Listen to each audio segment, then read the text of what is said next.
Darating ang panahon na mawawala tayo sa mundong ito.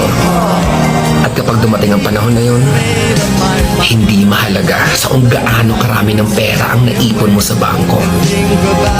Hindi rin mahalaga sa kung gaano ka successful sa trabaho or sa business mo.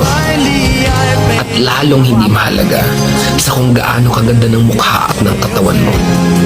Dahil ang mahalaga pagdating ng panahon na yun ay ang sagot sa tanong na naging masaya ka ba?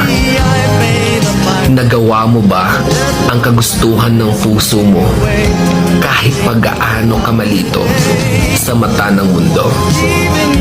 Dahil sa huli naman, ikaw naman magdadala ng mga memories na yon sa libingan mo. Hindi naman ang mga tao sa paligid mo.